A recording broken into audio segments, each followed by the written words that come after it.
Hello everyone, नमस्कार। मुझे देख रहे सभी दर्शकों का मैं बिंग ऑफिशियल यूट्यूब चैनल पर स्वागत करता हूं। आज की क्लास से हम लोग शुरू करने वाले हैं सीपीओ 19 में जो क्वेश्चंस मैथ्स के पूछे गए वो सारे क्वेश्चन हम लोग अगली 8 प्रैक्टिस सेशन में करने वाले हैं। 9 दिसंबर 2019 को जो शिफ्ट 1 में मैथ्स के 50 क्वेश्चन पूछे गए आपसे, वो सारे क्वेश्चन हम लोग इस वीडियो में डिस्कस करने वाले हैं। और इसके अलावा मैं आपको बताऊंगा कि सीजीएल 2020 के एग्जाम डेट्स आ चुकी हैं, कब कब आपका एग्जाम होना है, 13 से लेकर 24 तारीख के बीच में, वो सब बातें हम लोग इस वीडियो में करेंगे। और वीडियो को एंड तक जरूर देखना गाइस, चैनल को सब्सक्राइब कर देना ताकि जो भी वीडियो मैं आपके लिए लेकर आऊँ वो आपसे कभी मिस ना हो। टारगेट रहेगा इस सीरीज का कि हम लोग 1500 से 2000 क्वेश्चन इस सीरीज में सॉल्व कर दें, जिसमें आपको डेली 50 प्रीवियस ईयर क्वेश्चन कराए जा रहे हैं। सॉल्यूशन दिया जाता है with proper analysis in English and Hindi, दोनों में आपको क्वेश्चन सॉल्व कराया जाता है। डेली प्रैक्टिस सेशन आप लोगों के लिए चल रहे हैं ताकि आप लोग सीजीएल 2020 की प्रिपरेशन और अच्छे से कर सकें। और सारे लेटेस्ट टीसीएस पैटर्न पे आपको क्वेश्चन कराए जा रहे हैं, मतलब जो क्वेश्चन आपको कराया जा रहा है वो बिल्कुल लेटेस्ट पैटर्न पे, आपको टीसीएस के पैटर्न पे क्वेश्चंस कराए जाते हैं, जिसमें हम लोग 18, 19, 20 के एसएससी के सभी सेट्स, सीजीएल, सीपीओ, सीएचएसएल के जो भी क्वेश्चन आए हैं वो सारे क्वेश्चन आपको यहाँ पर कराने वाले हैं। मैं प्रतीक सेठी, मेरा सीजीएल प्री 2019 में 50 आउट ऑफ 50 स्कोर था, मेंस में मेरा 197.5 आउट ऑफ 200 स्कोर था, और ये दोनों स्कोर मेरे मैथमेटिक्स के हैं। ठीक है, इससे पहले हम लोग 15 सेशन कर चुके हैं, जिसमें हम लोग सीपीओ 2020 के सारे क्वेश्चन कर चुके हैं और सीजीएल 2019 के सभी क्वेश्चन कर चुके हैं। और अब हम लोग सीपीओ 19 का आगाज करने वाले हैं, जिसमें आपको करीबन 400 क्वेश्चन देखने को मिलेंगे। 8 शिफ्ट आई थी, मतलब 9 दिसंबर को पेपर था, शिफ्ट 1 शिफ्ट 2, ऐसे ही 4 दिन पेपर था 2 शिफ्ट में, मतलब टोटल 8 शिफ्ट थी आपके पास। तो वो सारी चीज़ें आपको कराई जाने वाली है। इसके बाद हम लोग सीजीएल 19 की तरफ बढ़ेंगे। और एक चीज़ मैं आपको बता दूं कि एग्ज़ाम डेट जो एसएससी ने दी है कि कब कब आपका एग्ज़ाम होने वाला है, वो मैं आपको पहले बता देता हूँ। आपका एग्ज़ाम 13 तारीख को होगा, ठीक है, 14 को नहीं होगा, 15 को नहीं होगा, 16 को होगा और 17 को होगा, ठीक है। और उसके बाद फिर आपका एग्ज़ाम 18 तारीख को होगा, फिर 20 को होगा, और फिर 23 को और 24 को होगा। मतलब आपका एग्ज़ाम कब कब नहीं होने वाला है।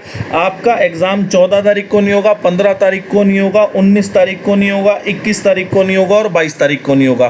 तो आप मानकर चलें कि 13 के बाद 16 को एग्ज़ाम होगा आपका, फिर आपका 17 को एग्ज़ाम रहने वाला है, फिर 18 को, फिर 20 को, फिर 23 को और फिर 24। मतलब ये अगस्त के दिन है जिस दिन आपका सीजीएल का एग्ज़ाम होने वाला है। ठीक है, आप देखना पहले दिन जो एग्ज़ाम होगा उसके 2 दिन बाद आपका दोबारा एग्ज़ाम होने वाला है। तो 2 दिन आप बहुत अच्छे से पहले दिन का रिव्यू लेके भी पढ़ सकते हैं, अच्छे से तैयारी कर सकते हैं। रिव्यू आपको आजकल मिल ही जाता है, सारे टीचर्स रिव्यू देते हैं। ठीक है, तो हम लोग शुरू कर लेते हैं। और इससे पहले मैं काफ़ी चैप्टर भी करा चुका हूँ, तो उनका प्लेलिस्ट का लिंक आपको डिस्क्रिप्शन में दिख जाएगा। तो जो भी सीरियस एस्पिरेंट है, मेरी एक बार उन सभी से एक पुरजोर विनती है कि एक बार कंटेंट को ज़रूर देखें, जिसमें आपको बिल्कुल 100% अप टू डेट कंटेंट दिया है, जिसमें आपको सारे प्रीवियस ईयर क्वेश्चन कराए गए हैं और आने वाले टाइम में जो इंपॉर्टेंट क्वेश्चन साबित हो सकते हैं वो सारे क्वेश्चन आपको डिस्कस कराए हैं। एक बार कंटेंट आप लोग जाकर ज़रूर देखें। हम लोग time and work, pipe and cistern, work and wages, ratio and proportion, mixture, alligation, age, time, speed and distance, boat and stream और ट्रेन हम लोग सब कर चुके हैं। तो आप लोग एक बार जाकर ज़रूर देखें, ठीक है।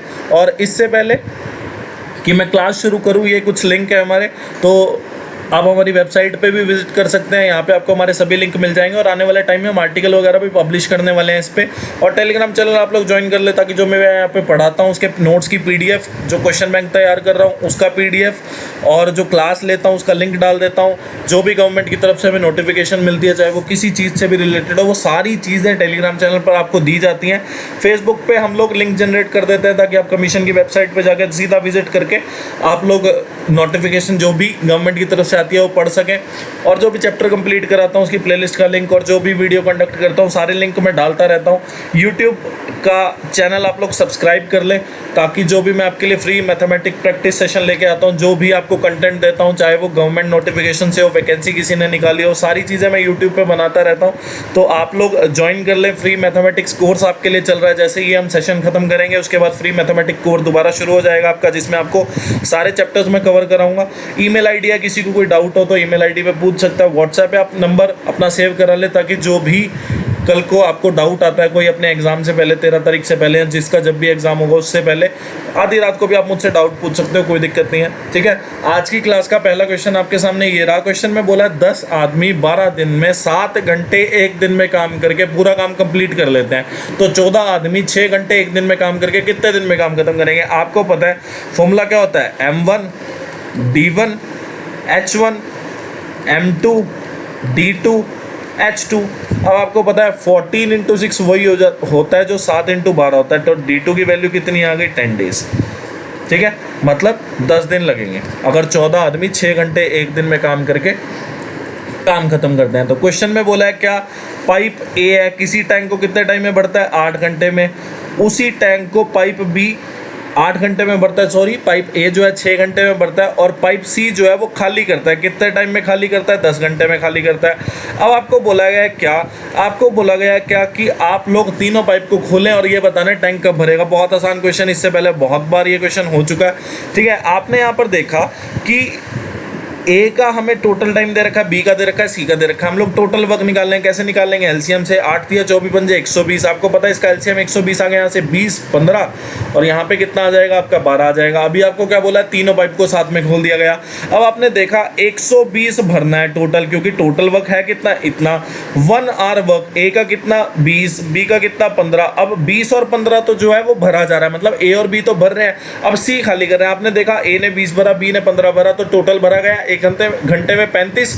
और सी भी साथ में काम कर रहा है। सी क्या कर रहा है? पानी को बाहर निकाल रहा है, कितना? 12 एक घंटे में। तो आपने देखा 35 भरा गया और 12 बाहर निकाल दिया, तो आपने देखा कि 35 में से अगर मैं 12 निकाल दूं तो कितना आ जाएगा? 23 आ जाएगा। ठीक है, अब आप लोग देख ले, ये वाला आपका ऑप्शन जो है, एक सेकेंड, यहाँ पे 5 कर लेना। ठीक है, तो ये वाला जो ऑप्शन है आपका करेक्ट हो जाएगा, 5 सही, 5/23।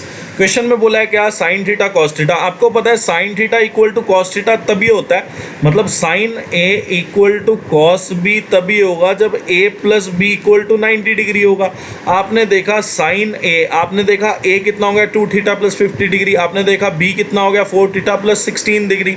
इन दोनों का जोड़ कर दो। आपने जोड़ किया तो आपने देखा कि यहाँ से कितना आ रहा है? 90 डिग्री के इक्वल। इसको जोड़ा 6 थीटा आ गया, और 90 में से अगर आप 66 निकालते हो तो बचेगा कितना? 24। तो थीटा की वैल्यू आपके पास कितनी आ गई? 4 डिग्री आ गई।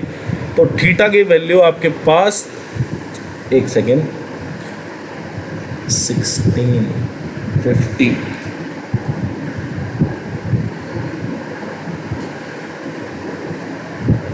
तो थीटा की वैल्यू आपके पास 4 डिग्री आ जाएगी। ठीक है, तो ये ऑप्शन में थोड़ा गड़बड़ है, 4 डिग्री हो जाएगा। अब ये वाला क्वेश्चन है, ये क्वेश्चन CPO 2020 में 3 पेपर में आया था, मतलब 3 शिफ्ट में क्वेश्चन आया था और तीनों शिफ्ट में बताया गया। तो आप प्रैक्टिस सेशन 1 से लेके 6 के बीच में आप लोग देखें, उसमें आपको मिल जाएगा। इसमें अब की बार परसेंटेज पूछा, उसमें आपको रेशो पूछा था, तो आप लोग खुद से सॉल्व करना। जो बच्चा कर रहा है पीछे से, स्टार्टिंग से बिल्कुल पढ़ रहा है, प्रैक्टिस सेशन कर रहा है, उसको पता है क्वेश्चन कैसे सॉल्व होने वाला है। ठीक है, ये CPO 2020 में 3 शिफ्ट में क्वेश्चन आया है। ठीक है, और CPO 19 में भी, मतलब इससे पहले भी आ चुका था। तो आप इस क्वेश्चन को हल्के में, मतलब इसको जरूर ट्राई करना। HW रहा आपके लिए, और अगर कोई डाउट आए तो आप पिछले सेशन से देख लेना, नहीं तो मुझे व्हाट्सएप पे मैसेज करके आप पूछ लेना, कोई दिक्कत नहीं है। क्वेश्चन में बोला है ईच साइड दे दी अल्टीट्यूड हाइट पूछी है। हाइट होती क्या है? √3/2a इक्विलेटरल ट्राइंगल की। तो आपने देखा 6√3 centimetre is the correct answer. बहुत अच्छे क्वेश्चन है, मानकर चलना, बहुत अच्छे क्वेश्चन है इस वाली वीडियो में। ठीक है, तो एंड तक जरूर देखना। क्वेश्चन में बोला है PQRS एक रेक्टेंगल है। अब T पॉइंट है PQ पे, कोई बात नहीं, such that RTQ is an isosceles triangle, और PT जो है वो 5QT है। मतलब थोड़ा पॉइंट आगे ले लेता हूं,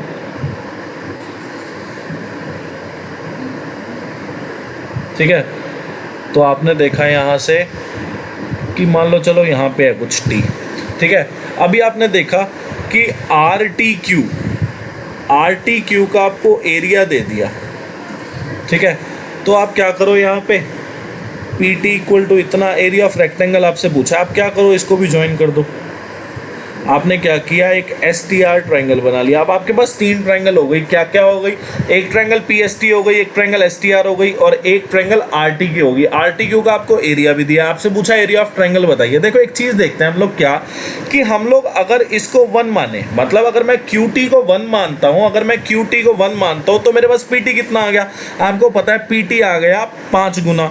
तो आपने देखा ये 5 हो गया। अब 5 और 1 कितना हो गया, 6, मतलब पी क्यू टोटल हो गया 6, तो सेम एस आर भी हो जाएगा कितना, 6। और अगर मैं इन 3 ट्राइंगल का एरिया जोड़ दूं, अगर मैं इन 3 ट्राइंगल का एरिया जोड़ दूं, किस किस का, ट्राइंगल पी एस टी का और ट्राइंगल मान लो ये triangle P S T, S T R और आर टी क्यू, अगर मैं इसको जोड़ दूं तो मेरे पास एरिया ऑफ रेक्टेंगल आ जाएगा। अब आपको पता है एक चीज़ क्या, कि एरिया ऑफ ट्राइंगल होता क्या है, एरिया ऑफ ट्राइंगल जो होता है वो क्या होता है, half into base into height. अब मैं तीनों ट्राइंगल की बात करूं तो आप लोग देखेंगे क्या कि पहले वाले ट्राइंगल में हाइट हुई कितनी, PS। अब दूसरे वाले में देखेंगे तो दूसरे वाले को अगर मैं हाइट ड्रॉ कर दूं, दूसरे वाले ट्रायंगल की अगर मैं हाइट ड्रॉ करता हूं तो आपको दिखता है क्या कि वो भी PS के इक्वल है। और तीसरे वाली जो ट्रायंगल है, जो ट्रायंगल C है, उसकी जो हाइट है वो कितनी है, RQ है, तो वो भी PS के इक्वल। मतलब तीनों ट्रायंगल की जो हाइट है ना वो कांस्टेंट है। मतलब आपने देखा कि हाइट कांस्टेंट है और 1/2 भी कांस्टेंट है। तो आपने देखा कि एरिया जो है वो डिपेंड फाइनली कर किस पर है, बेस पे कर रहा है। तो आपने देखा कि area of triangle PST, ratio लेता हूं मैं, एरिया ऑफ ट्रायंगल PST और STR और RTQ, आपने देखा 3 ट्रायंगल की एरिया का मैंने रेशो ले लिया। अब एरिया का रेशो अगर मैं देखूं तो मैंने देखा हाइट और हाफ तो कांस्टेंट ही है, तो मैं इसका जो डायरेक्टली प्रोपोर्शनल होगा, मतलब एरिया जो होगा डायरेक्टली प्रोपोर्शनल होगा किसके, बेस के। क्यों, क्योंकि हाइट और हाफ तो कॉमन है। आपने देखा कि बेस जो है PST का कितना है, आपने देखा PST का बेस PT मतलब 5, ये किस रेशो में है, 5। अब आपने देखा STR का बेस किस रेशो में है, 6 में। अगर मैंने QT को 1 माना तो आपको पता चल गया PT कितना हो गया, 5, और SR कितना हो गया, 6 हो गया। आपने देखा एरिया जो है इस रेशो में। अब आपको पता चल गया कि RTQ का क्या था, आपने देखा RTQ का एरिया है कितना, इतना, तो 1 की वैल्यू कितनी आ गई आपके पास, 12√3। अब आपसे पूछा एरिया ऑफ रेक्टेंगल, आपको पता तीनों को जोड़ के एरिया ऑफ रेक्टेंगल आ जाएगा। आपने देखा 1 की वैल्यू इतनी आ गई, तो तीनों के एरिया का अगर मैं जोड़ करूं तो कितना आ जाएगा, 5 और 6 11 और 1 12, तो 12 की वैल्यू आप निकाल लेंगे, कितनी आ जाएगी, 144√3। इससे आसान तरीका नहीं होगा, आपको ये चीज़ सारे बता देंगे पर ये नहीं बताएंगे कि ये रेशो आया कहाँ से। तो ये रेशो ऐसे आया कि हमने देखा हाफ और हाइट तो कॉमन है, हमने बेस पे वेरीफाई कर दिया कि बेस पे हमने देख लिया कि क्या रेशो बनेगा। अब 1 का रेशो पता है, 1 की वैल्यू पता है, तो हम सारों का निकाल सकते हैं, कोई दिक्कत नहीं है। क्वेश्चन में बोला है 4 बॉयज़ हैं स्कूल A से, आपने देखा 6 बॉयज़ हैं स्कूल B के, तो आपने देखा कि बॉयज़ ही हैं, तो 4 बॉयज़ A के, 6 बॉयज़ B के, कितने टाइम में काम कर रहे हैं, 5 दिन में। आपने देखा एग्जीबिशन को सेटअप कर रहे हैं 5 दिन में। जिस एग्जीबिशन को 5 बॉयज़ स्कूल A के और 10 बॉयज़ स्कूल C के कितने दिन में सेटअप कर देंगे, 4 दिन में। और 4 बॉयज़ C के, 3 बॉयज़ B के कितने टाइम में सेटअप कर देंगे, 10 दिन में। मतलब आपने देखा कि एक एग्जीबिशन है, जिस एग्जीबिशन को 4 लड़के स्कूल A के और 6 लड़के स्कूल B के कितने दिन में सेटअप कर देंगे, 5 दिन में। आपने देखा क्या M1 D1 M2 D2 M3 D3। आपको पता है क्या कि अगर आपको टोटल वर्क निकालना तो आपको क्या करना पड़ेगा, MD। अगर R में होता तो आपको HB करना पड़ता। अभी आपके पास टोटल वर्क यहाँ से इतना आ गया। अब ये टोटल वर्क उसके हिसाब से पहले वाली, दूसरे वाली स्टेटमेंट के हिसाब से ये टोटल वर्क, तीसरे वाली के हिसाब से ये टोटल वर्क, और टोटल वर्क इक्वल है, मतलब सेम एग्जीबिशन को इन्होंने सेटअप करना है। तो आपको पता है टोटल वर्क तो सेम है। अब पहली 2 इक्वेशन को सॉल्व करोगे तो आपके पास A और C का रेशो आ जाएगा। देखो B और C का, सॉरी, ठीक है। तो आपके पास यहाँ से B और C का रेशो आ गया कितना, 4:3। अब उसके बाद आप लोग ऐसे ही A और C का रेशो निकाल लोगे। A और C का अगर आप रेशो निकालते हो तो आप देखोगे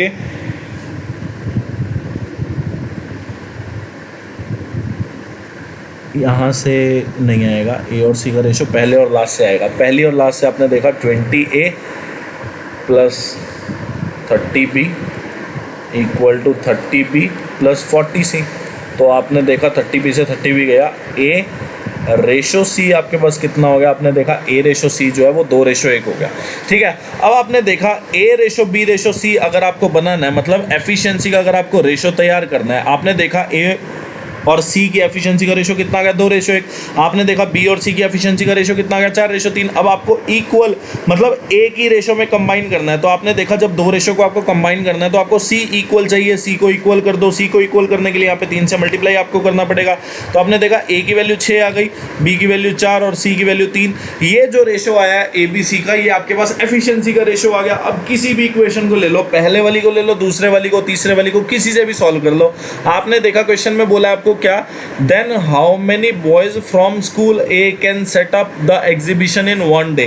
आपने देखा कि चलो मैं पहले वाली इक्वेशन की बात करता हूँ। पहले वाली इक्वेशन की अगर मैं बात करूँ तो मैंने देखा कि 4 स्कूल ए से थे। आपने देखा स्कूल ए की एफिशिएंसी कितनी, 6, तो आपने देखा 4 × 6, फिर 6 बॉयज़ स्कूल बी से थे, एफिशिएंसी कितना, इतना।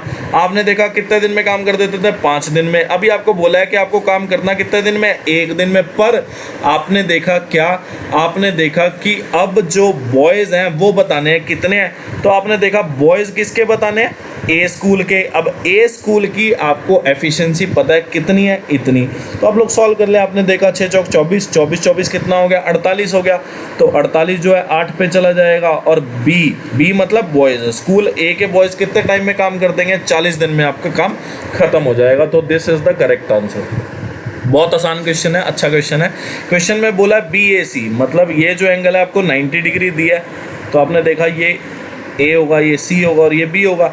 In triangle ABC BAC angle इतना, BC की आपको वैल्यू दे दी कितनी, 25 सेंटीमीटर। ठीक है, अब आपको बोला है find the length of medium. अब आपको पता है कि मीडियन जो होगा अगर आपने ए पॉइंट से ड्रॉ किया है, आपने ए पॉइंट से अगर मीडियन ड्रॉ किया है तो सामने वाली साइड के मिड पॉइंट पे जाके लगेगा। तो आपको पता चल गया है क्या कि BD और DC इक्वली बंट गई। कितनी कितनी बंट गई, 12.5 और 12.5। सबको पता है ना, सबको पता है कि मीडियन जो होता है वो जब वर्टिसेस से पास होता है, मतलब वर्टिसेस से जब मीडियन निकलता है तो सामने वाली साइड के मिड पॉइंट पे जाके गिरता है। तो आपने देखा सामने वाली साइड के मिड पॉइंट पे गिर रहा है, मतलब BC का मिड पॉइंट कितना हो गया, D। तो आपने देखा BD 12.5 हो गई और DC भी कितनी हो गई, 12.5, क्योंकि BC जो टोटल है वो कितनी है, 25 है। अब आपको पता है कि ये 12.5, ये 12.5, तो ये भी 12.5 हो जाएगी। क्यों, क्योंकि जब मिड पॉइंट की बात करते हैं राइट एंगल ट्रायंगल पे, हाइपोटेन्यूज पे, मतलब राइट एंगल ट्रायंगल के हाइपोटेन्यूज पे जब मिड पॉइंट की बात करते हैं आप लोग, तो आपको पता चल जाता है क्या कि हाइपोटेन्यूज का जो मिड पॉइंट होता है वो सर्कम सेंटर होता है। अब सर्कम सेंटर को आप तीनों वर्टिसेस B से, C से और A से ज्वाइन करोगे तो सेम लेंथ आएगी। क्यों, क्योंकि जो होगा वो सर्कम रेडियस हो जाएगा। तो आपके पास बड़े R की वैल्यू मतलब सर्कम रेडियस की वैल्यू कितनी आ गई, वही मीडियन की वैल्यू होगी कितनी, 12.5 सेंटीमीटर। अब ये वाला क्वेश्चन है, सिंप्लीफिकेशन का क्वेश्चन है, कर लो सॉल्व। आपने देखा कि इसको अगर मैं जोड़ूँ तो कितना आ जाएगा, इसको अगर मैं जोड़ूँ तो 2107 डिवाइड बाय 60 - x हो जाएगा और यहाँ पे कितना आ जाएगा, 43। ठीक है, तो आपने देखा कि ये कितने पे जाएगा, ये 4 पे और फिर 49 पे जाएगा। तो आपने देखा x की वैल्यू आपके पास कितनी आ गई, 11 आ गई। आसान क्वेश्चन है, कोई दिक्कत नहीं है। क्वेश्चन में बोला है which is the largest 6 digit number which one divided by इतना। आपने देखा 12, 15, 20, 24 और 30 से जब मैं डिवाइड करूंगा तो रिमाइंडर कितना आना चाहिए, 8, 11, 16, 20 और 26। अब आपने देखा क्या कि 12 से डिवाइड करो और रिमाइंडर आए इतना, मतलब नंबर कितना कम है, 4 कम है। आपने देखा 4 कम है, 4 कम है, 4 कम है, 4 कम है, मतलब 30 और 26 का डिफरेंस, 24 और 20 का, 20 और 16 का, 15 और 11 का, 12 और 8 का डिफरेंस जो है वो इक्वल है। और जब इक्वल डिफरेंस होगा तब ये क्वेश्चन बन सकता है, नहीं तो बन सकता। मतलब ये क्या कहना चाह रहा है, ये कहना चाह रहा है कि 12, 15, 20, 24 और 30 का एलसीएम निकालो। एलसीएम निकाल के आप लोग 4 माइनस करो। अब आप एक चीज़ देखो क्या कि मान लो एक नंबर है, मान लो 12 और 15 एक नंबर है, ठीक है, मतलब कोई नंबर है, अगर मैं उसको 12 और 15 से भाग देता हूं तो आपने देखा जो रिमाइंडर आया वो कितना आया, 8 और 11। तो आपने देखा कि 4 कम आया। अब ऐसा नंबर हो कौन सा सकता है, आपको पता है 12 और 15 का एलसीएम कितना हो गया 60। 60 में से अगर मैं 4 घटा दूँ कितना आ जाएगा 56। अब 56 को आप लोग 12 से जब भाग देंगे तो आपको दिखेगा कि रिमाइंडर आपका कितना आने वाला है, 8 आने वाला है। और अगर 15 से आप लोग 56 को भाग देंगे तब आप देखेंगे कि आपका रिमाइंडर कितने आने वाला है, 11 आने वाला है। मतलब आपने देखा कि 12 और 15 का तो मैं एलसीएम निकाल दूं और उसके बाद एक कॉमन डिफरेंस है किस किस का, रिमाइंडर का और नंबर का, वो कितना आ रहा है। आपने देखा यहाँ से भी 4 है और यहाँ से भी 4 है, तो आपने देखा कि 4 जब दोनों साइड कॉमन है तो आपको एलसीएम को डिवाइड कर देना किससे, 4 से। सिर्फ इतनी सी चीज़ है इस क्वेश्चन में और आपसे लार्जेस्ट नंबर पूछा है। अब लार्जेस्ट नंबर निकालना कौन सी बड़ी बात रह गई, वो भी 6 डिजिट नंबर पूछा है। ठीक है, सॉल्व कर लो। आपने पहले तो एक चीज़ देखी क्या कि 12, 15 इनका एलसीएम क्या है। आपने देखा 12, 15, 20, 24 और 30 का एलसीएम जो है ना वो 120 हो जाएगा। ठीक है, हाँ 120 प्रॉपर एलसीएम है। अब आपने देखा 120 प्रॉपर एलसीएम है, तो पहली बात तो मैं एक चीज़ देखूं क्या कि पहली बात तो 120 एलसीएम है। ठीक है, अब आपने देखा कि लार्जेस्ट नंबर होता कौन सा है, 6 डिजिट। तो आपको पता है लार्जेस्ट नंबर जो होता है ना वो 6 बार 9 हो जाएगा। फिर आप इसको 120 से भाग दें, आपने 120 से इसको भाग दिया तो आपने देखना यहाँ पे 960 आ गया, फिर यहाँ पे 9399 आ गया। ठीक है, फिर आपने देखा कि ये 360 आ गया, फिर यहाँ पे कितना आ गया आपका 399 आ गया, 360 आ गया, फिर 399 360। मतलब लास्ट में जो है आप अगर देखो तो आपका 39 रिमाइंडर बचेगा। मतलब 999 मतलब 4 बार 999 है, इसमें अगर आप 39 माइनस कर दो तो कितना आ जाएगा, 4 बार 9 और 6 0।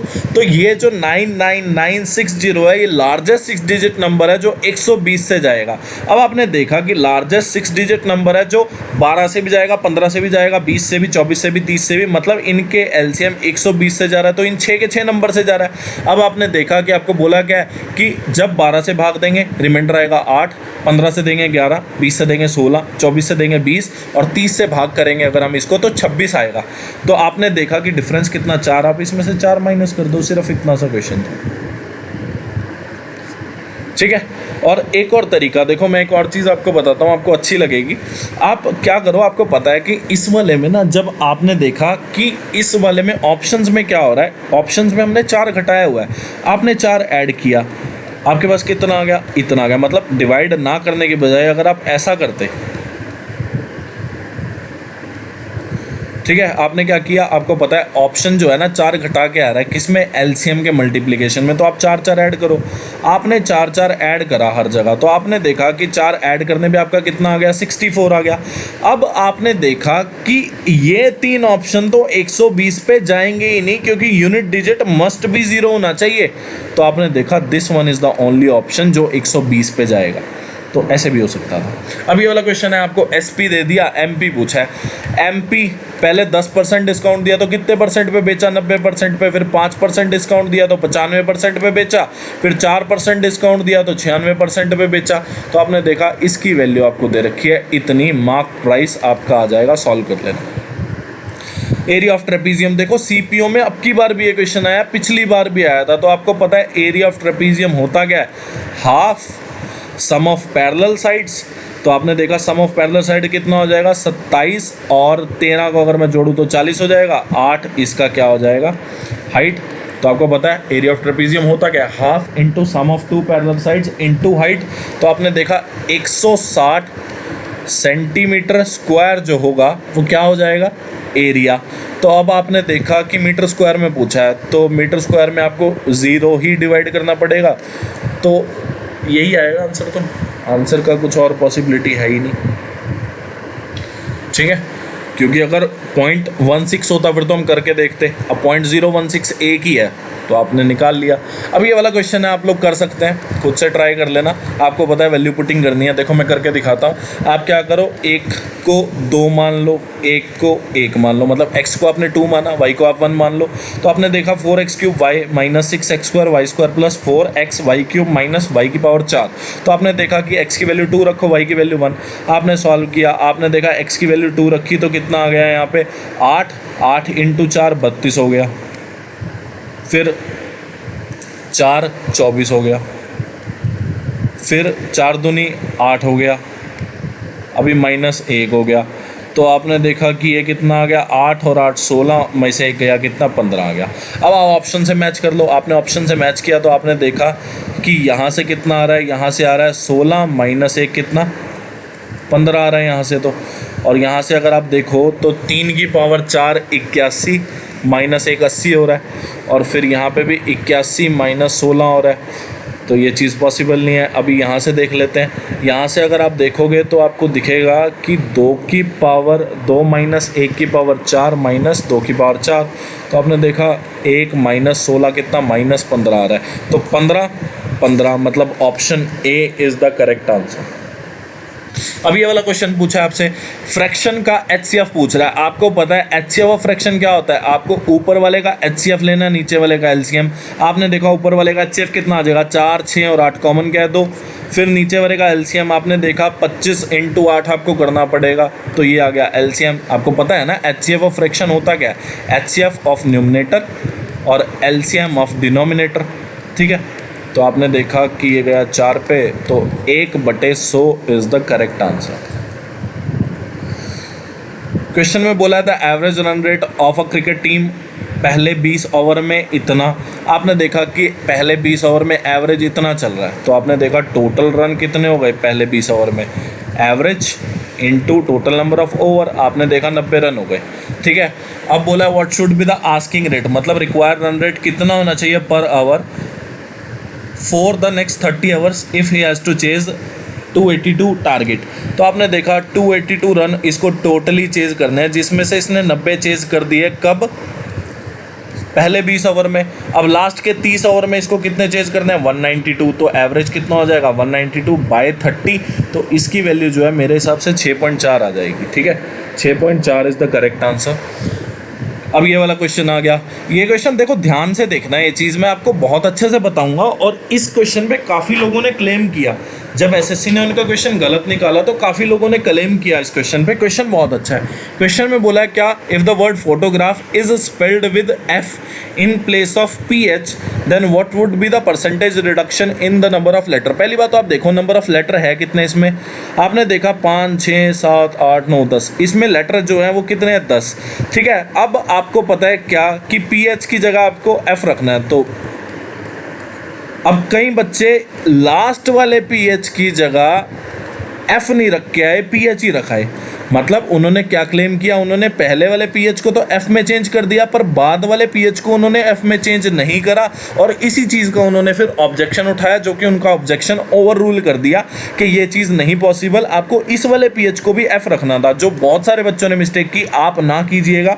आपने देखा PH 2 बार है तो 2 बार उसको F से रिप्लेस करना है। अब देखो कितने वर्ड रह गए, आपने देखा अब रह गए 8 वर्ड, पहले कितने थे 10, अब कितने 8, रिडक्शन कितने का हो गया 2 का, कितने पे 10 वर्ड पे, तो आपके पास परसेंटेज आ गया कितना, आपके पास परसेंटेज आ गया कि 20% रिडक्शन हुआ है वर्ड्स में।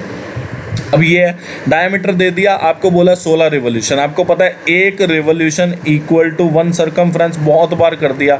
सर्कमफ्रेंस की वैल्यू कितनी 2πr 22/7, आर की वैल्यू कितनी है 42, क्योंकि डायमीटर जो है वो कितना है 84, रेडियस कितनी हाफ हो जाएगी। अब 16 रिवोल्यूशन में पूछा है कि कितना व्हील चल पड़ेगा, तो इसकी वैल्यू जो है वो आपके पास कितनी आ जाएगी, मीटर में पूछी है, देखो मीटर में पूछी है तो बटे 100 कर देना आप, इसमें कौन सा बड़ी बात है, ठीक है। तो आपने देखा 4 6 6 36 6 6 24, तो this one is the correct answer. Unit digit जो है 4 रहने वाला है आपका, ठीक है। अब ये वाला क्वेश्चन है, आपको पता है a + b का होल स्क्वायर माइनस a - b का होल स्क्वायर क्या होता है 4ab। तो आपने देखा बहुत आसान क्वेश्चन है, x/2y is the correct answer. अब ये वाला बोला है आफ्टर अलाउइंग इतना मार्क प्राइस पे डीलर ने 5% प्रॉफिट कमाया, मार्क प्राइस बताना है, कॉस्ट प्राइस। आए हाय हाय हाय, ये क्वेश्चन तो बस गांठ बांध लो, आपको 2 से 3 शिफ्ट में मिलने ही वाला है, ठीक है। बहुत कर दिया ये क्वेश्चन, मतलब हद कर दी क्वेश्चन ने तो ना, बहुत आया ये, ठीक है। तो आपने देखा कॉस्ट प्राइस की वैल्यू आपको कितनी दे रखी है 300, और आपने देखा कि 100 प्लस प्रॉफिट मतलब 105, और यहाँ पे कितना डिस्काउंट 10 दे दिया तो वैल्यू कितनी रहेगी 90। अब आपने देखा ये गया 6 पे, ये गया 7 पे, ये गया कितने पे 50 पे। तो हमने देखा 6 की वैल्यू 300, तो 7 की वैल्यू कितनी हो जाएगी 350। तो आप लोग इस क्वेश्चन को ज़रा ध्यान से करें। चलो ये क्वेश्चन है, सॉल्व कर लेते हैं। आपने देखा पहले तो ये कितना बन जाएगा, ये चीज़ बन जाएगी 5/3, तो हो कितना गया 1/3/5, तो ये कितना हो गया अब 8/5, तो ये कंप्लीट हो जाएगा कितना आपका 8/5, ठीक है। तो रह कितना गया 5/8 ऊपर हो जाएगा, तो ये कितना हो गया 10/8, ऐसे भी कर सकते हैं 1/4, तो 4 माइनस 5/4 हो जाएगा, जो कितना हो गया 16 में से 5 गए कितना 11/4, तो 1 माइनस 4/11 आ गया आपका फाइनली। इसको मल्टीप्लाई करना है आपको किससे 15/16 से, फिर डिवाइड करना है आपको किससे, आपने देखा 2/3 इंटू 9/4। और मैं पिछले 2-3 दिन से क्लास नहीं ले पा रहा, कुछ तबीयत का इशू चल रहा था, इसलिए वो क्लास नहीं हो पाई, ठीक है। तो थोड़ा सा खेद है उसके लिए। तो आपने देखा 7 और ये कितना हो गया 3 3 होती है 27, 64, तो अगर आप इसको जोड़ दो तो कितना हो जाएगा 81 हो जाएगा, 91 सॉरी। मैं भी सोचूं कि 7 का फैक्टर तो आएगा ही आएगा, 91 हो जाएगा। और ये गया 13 पे 1/13। अब इसको सॉल्व कर लेते हैं। आपने देखा कि 11 में से 4 गए तो कितने हो गए 7/11 और 15/16, और डिवाइड बाय 3/2 है, तो आप लोग क्या करने वाले हैं मल्टीप्लाई बाय 2/3, और लास्ट में बचा आपका 1/13, ठीक है। अब आप इसको सॉल्व कर लो। आपने देखा कि ये तो गया 8 पे, ये गया 5 पे, तो 35/88 आया है 1/13।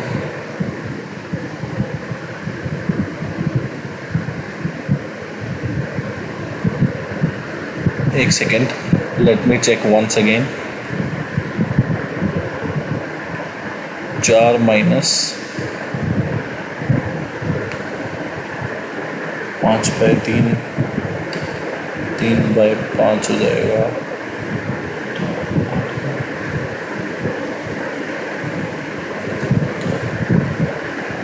ओहो गड़बड़ हो गई। चलो दोबारा कर लेते हैं। आपने देखा कि इसको सॉल्व करने से आपका 7/3 आएगा, हमने 5/3 लिख दिया था, इसको 7/3 आएगा।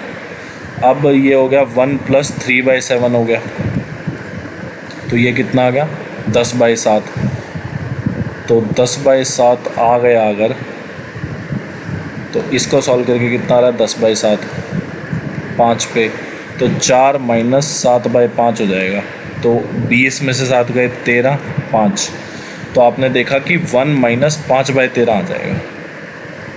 This one is correct I think. हाँ, अब ये कितना आ गया 8/13। चलो 8/13 तो यही आ गया, बाकी तो अपना सही था, इंटू 15/16 और डिवाइड बाय कितना था यहाँ पे 2/3 और 9/4, तो ये कितना आ गया 3/2, तो यहाँ पे मल्टीप्लाई बाय क्या हो जाएगा 2/3 और माइनस यहाँ पे कितना 7 और यहाँ पे कितना 91, तो ये 1/13 हो गया। चलो अब सॉल्व कर लेते हैं, हो जाएगा, ठीक है। 8 गया 5, अब 5/13 माइनस 1/13 जो कि कितना हो गया आपके पास 4/13 इज़ द करेक्ट आंसर, ठीक है। तो ये क्वेश्चन बड़ा ध्यान से करना है, और इसको सॉल्व करने का एक तरीका भी है, तो जब मैं आपको पढ़ाऊंगा ना ये सिंप्लीफिकेशन तभी हो पाएगा, अभी तो बहुत टाइम ले जाएगा, ठीक है। क्वेश्चन बोला person has to travel a distance of इतना, he finds that he has covered 5/6 of the distance. आपने देखा टोटल डिस्टेंस इतना, तो 5/6 कितना हो जाएगा इसका इतना। अब इतने डिस्टेंस को उसने इतने टाइम में ट्रेवल किया, तो आपको पता है स्पीड होती क्या है, स्पीड होती है डिस्टेंस अपॉन टाइम। अब आपने देखा डिस्टेंस इतना ट्रेवल किया, टाइम कितना 3 घंटे 20 मिनट, तो आप जब इसको आर में चेंज करेंगे तो 3 से ही 1/3 हो जाएगा। आपने इसको सॉल्व किया तो कितना आ गया 25 आ गया पहले तो, और नीचे से कितना 10/3, तो ऊपर चला जाएगा 3, तो 7.5 kilometre per hour is the correct answer. Speed पूछी थी आपसे। अब ये वाला क्वेश्चन आ गया, which one of the following is the smallest. ध्यान रखना, आपने देखा डिफरेंस कितना 2 का, डिफरेंस कितना 2 का, डिफरेंस कितना 2 का, डिफरेंस कितना 2 का।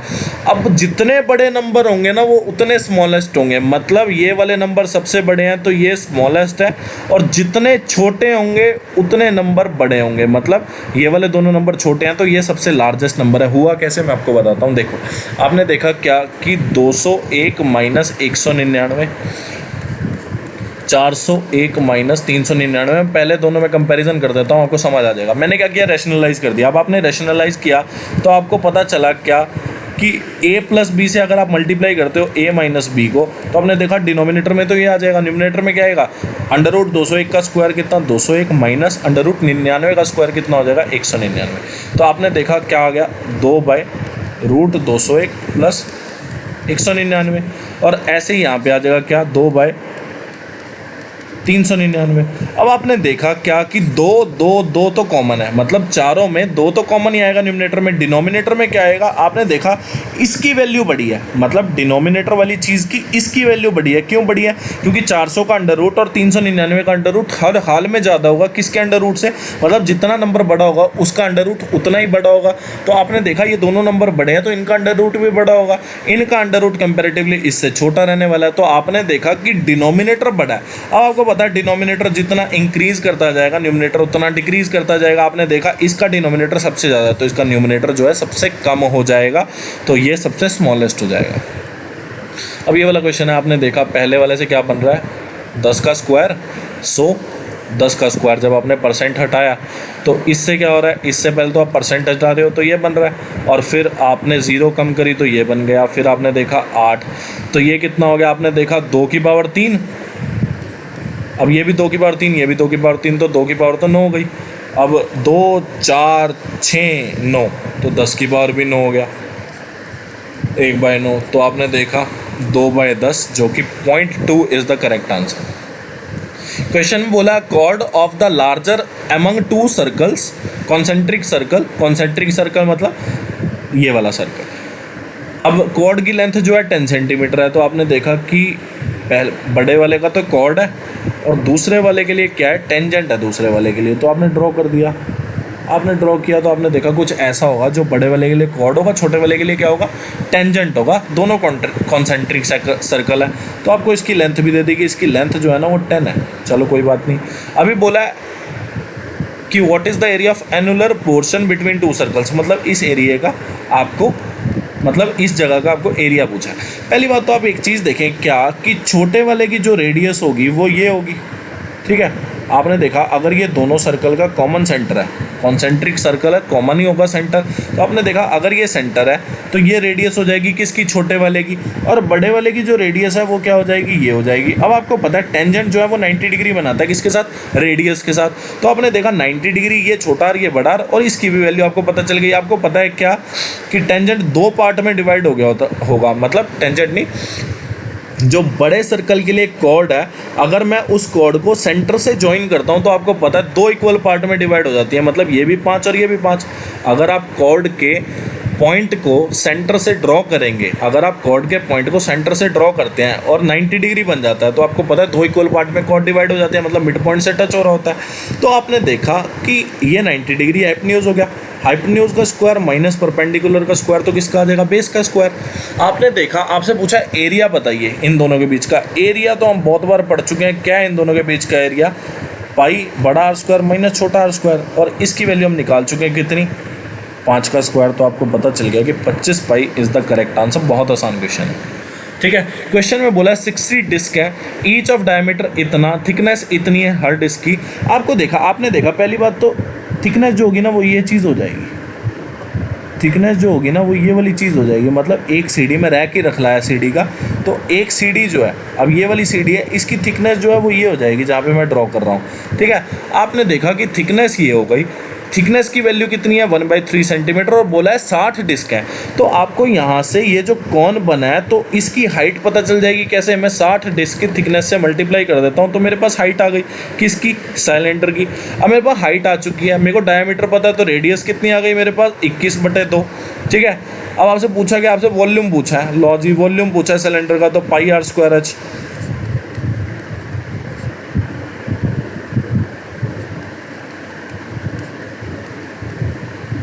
अब ये किस में आएगा, सेंटीमीटर क्यूब में। आपको बताना है कि मीटर क्यूब में क्या आंसर होगा। आप मीटर क्यूब का तो कोई चक्कर नहीं है क्योंकि वैल्यू हर बार अलग अलग है, आप इसको ही सॉल्व करें आपका आंसर आ जाएगा। चलो करते हैं, 3, 11 और फिर 10, तो 33 को एक बार 21 से मल्टीप्लाई दे दो, अपना आंसर आ जाएगा 693। मतलब this one is the correct answer. Question में बोला ABC एंटर इटनो अ पार्टनरशिप, इनका कैपिटल का रेशो ये है। पहली बात तो आपको पता है कि फ्रैक्शन को सॉल्व करना ना मुझे पसंद नहीं है और सेम आपको भी पसंद नहीं होगा। तो हम लोग क्या करते हैं, पहले तो हम लोग इनके एलसीएम से मल्टीप्लाई कर देते हैं। आपने देखा 3, 5, 6 का एलसीएम कितना हो जाएगा, 30, 30 से मल्टीप्लाई कर दिया आपने, 30 से मल्टीप्लाई करा तो ऊपर बचा 20 और 5 6 तो 6 तिया 18 और फिर 6 5 जा तो 25 आ गया। अभी बोला क्या, after 8 month A increases his capital of his share of capital by 25%। मतलब उसने बोला क्या कि 8 महीने के बाद ए का जो कैपिटल है ना वो 25% बढ़ जाता है। कब तक के लिए, if at the end of year, मतलब 1 साल बाद की बात हो रही है। आपने देखा कि जब मैंने आपको बताया था जो प्रॉफिट का रेशो होता है, जब प्रॉफिट का रेशो होता है वो किस पे डिपेंड करता है, investment into time, investment into time, investment into time के रेशो पे। तो आपने देखा profit of A ratio profit of B ratio profit of C आएगा कैसे। आपने देखा इन्वेस्टमेंट इनटू टाइम, आपने देखा ए की जो इन्वेस्टमेंट थी, ये 20 जो इन्वेस्टमेंट थी, ये थी कितने महीने के लिए, 8 महीने के लिए। इसके बाद क्या हुआ, 25% का इंक्रीमेंट हुआ। आपने देखा 25% का अगर इसमें इंक्रीमेंट हुआ है तो वैल्यू कितनी हो गई है, 25 वैल्यू हो गई है। मतलब अगर मैं 25% इंक्रीमेंट करूँ तो 100% खुद की वैल्यू 25% ऐड कर दिया मैंने, तो मैंने देखा 125% की 20 की कितनी वैल्यू हो गई, 25 हो गई वैल्यू। आपने देखा वैल्यू हो गई 25, मतलब अब 25 जो है वो कितने महीने के लिए, 4 महीने के लिए, क्योंकि at the end of the year की बात हो रही है, जिसमें से 8 मंथ का ब्यौरा क्या था कि 8 मंथ सेम कैपिटल और लास्ट के 4 मंथ के लिए 25% इंक्रीज हो गया कैपिटल। तो 20 था 25 हो गया, कितने मंथ के लिए, 4 मंथ के लिए। अब आपने देखा 1 साल की बात हो रही है तो 1 साल बी का और 1 साल सी का। अब आप इसे सॉल्व करें, आपने देखा कि 160 में 100 जोड़ूँ तो 260 आ जाएगा और 18 इंटू 12 का अगर मैं मल्टीप्लिकेशन देखूं तो 216 आ जाएगा और 25 इंटू 12 का अगर मैं देखूं तो 300 आ जाएगा। और इसको मैं फर्दर आगे सॉल्व कर भी सकता हूं। तो आपने देखा कि ये 4 पे जाएगा बड़े आराम से, 4 के बाद ये किस पे चला जाएगा दोबारा, 1 सेकेंड, ये 4 पे जा रहा है, पहले तो 4 पे ही देखें, ठीक है। अब इसके बाद इसका जाना इम्पॉसिबल है, जाएगा नहीं अब किसी पे। आपको बोला है क्या, टोटल प्रॉफिट अर्नड इज़ इतना, सी का प्रॉफिट बताना है। आपने देखा टोटल प्रॉफिट क्या हो गया रेशो के हिसाब से, 65 में 54 जोड़ा फिर 75 जोड़ा तो कितना हो गया 194। 194 की आपको वैल्यू दे रखी है 5820। तो एक की वैल्यू मेरे हिसाब से 30 आ गई, हाँ 30 ही है। और फिर आपसे सी का शेयर पूछा है तो सी का शेयर कितना आ जाएगा 75 की वैल्यू, तो 2250 इज़ द करेक्ट आंसर। बहुत अच्छा क्वेश्चन था।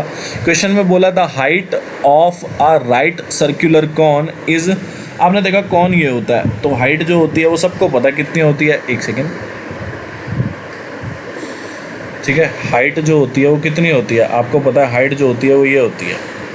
और हाइट जो है वो रेडियस के साथ, जो कि बेस ऑफ कॉन है, बेस ऑफ कॉन की रेडियस के साथ कितना एंगल बनाती है 90 डिग्री। तो आपको पता है ये हो गई हाइट, ठीक है, और ये हो जाएगी स्लैंट हाइट।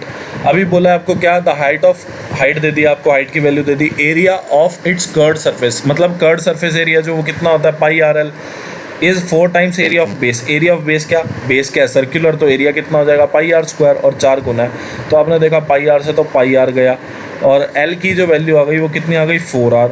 अभी आपको पता है वॉल्यूम पूछा है आपसे, तो वॉल्यूम होता क्या 1/3 πr²h। तो पहली बात तो h पता है, हमें r नहीं पता। r निकालेंगे कैसे, आपको पता है l का स्क्वायर इक्वल टू h का स्क्वायर प्लस r का स्क्वायर होता है। तो आपको पता है l जो है 4r है, 4r का स्क्वायर कितना हो जाएगा 16r² माइनस r²। h की वैल्यू आपको पता है। अब आपने देखा 15r² की वैल्यू कितनी आ गई 35 का स्क्वायर, तो r² की वैल्यू कितनी आ गई 35 इंटू 35 और 15। तो आप देखेंगे यहाँ पर कि 5 पे अगर ये जाए तो ये गया 7 पे, ये गया 3 पे, और 35 को अगर मैं मल्टीप्लाई करूँ एक सेकेंड, 35 सत्ते कितना हो जाएगा, चलो इसको ऐसे ही रहने दो आप। अब आपसे पूछा गया वॉल्यूम ऑफ कौन, आपने देखा कि आर स्क्वायर को अगर मैं ऐसे ही छोड़ता हूँ तो as it is value put कर दूंगा, वॉल्यूम ऑफ कौन आपको निकालना है। तो आपने देखा 22/7, रेडियस का स्क्वायर कितना 35 × 7/3, और हाइट कितनी आपको दी है 35 दी है। अब क्वेश्चन सॉल्व करना बहुत आसान हो गया। आपने देखा कि 7 पंजे 35 आ गया, ठीक है।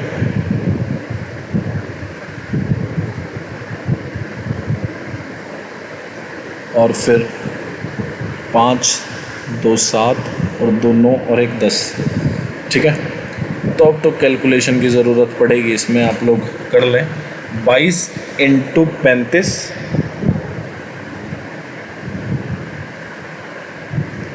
22 × 35 × 35, 26,950 डिवाइड बाई 9, तो 2994.444 है, ठीक है। मतलब यही होगा। और मीटर क्यूब में पूछा था तो 3 पॉइंट आगे ले आना आप लोग, ठीक है।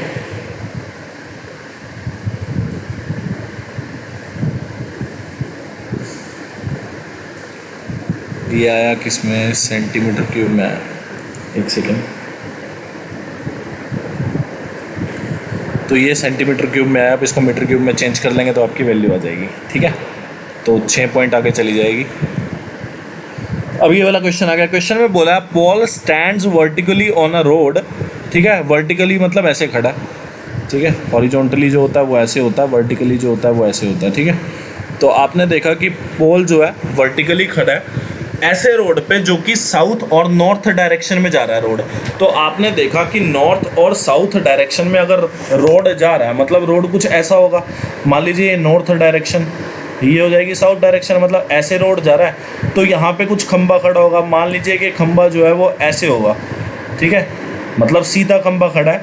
अगर आप इसको ईस्ट से देखेंगे तो आपको ऐसा दिखने को मिलेगा, या फिर अगर आप वेस्ट से देखें, मतलब अगर आप यहाँ खड़ा होकर देखें या फिर यहाँ खड़ा होगा, मतलब आपको वीडियो में नहीं देखना, अब आपको विजुअलाइज करनी है एक चीज़, क्या कि आप लोग इसको या तो ईस्ट से खड़ा हुआ देखें या वेस्ट से। आप किसी भी सड़क पे चले जाएं, वहाँ पे एक डंडा खड़ा करके देख लेना। डंडा खड़ा करके देखोगे तो आप देखोगे कि वो कुछ ऐसा प्रतीत होगा अगर आप उसको सामने से देखोगे, किसके, डंडे के सामने से देखोगे, ठीक है। मतलब ऊपर से चढ़ के जब आप देख रहे होगे उस डंडे की तरफ तो आपको ऐसा दिखेगा, गली ऐसे जा रही है, एक ऐसे जा रही है, एक आगे की तरफ गली जा रही है और एक पीछे की तरफ जा रही है, और डंडा जो है हमारी तरफ आ रहा है, ठीक है। मतलब अगर आप छत पे खड़े होकर देखते हो पोल को।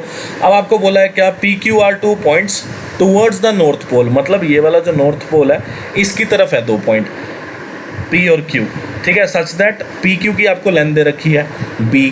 एंगल ऑफ एलिवेशन जो है, आपने क्या किया, आपने सोचा कि चलो मैं ना इसको ऐसा करता हूँ, मैं इसको यहाँ से देख रहा हूँ। अगर मैं इसको यहाँ से देख रहा हूँ तो आप मानते हो कि अगर ये पोल है, ठीक है, अगर ये वाला पोल है, ये मैं क्या कर रहा हूँ, इसको वेस्ट से देख रहा हूँ, तो नॉर्थ को आप मान लो कि ये वाला जो है, ये अगर हम ऐसे लेके जाते हैं और यहाँ 90 डिग्री आता, तो मैंने क्या किया, इसको यहाँ पे मान लिया। अब आपने देखा कि यहाँ पे आ गया 90 डिग्री, और P और Q 2 पॉइंट्स हैं। रुको मैं इसको अच्छे से बना देता हूँ।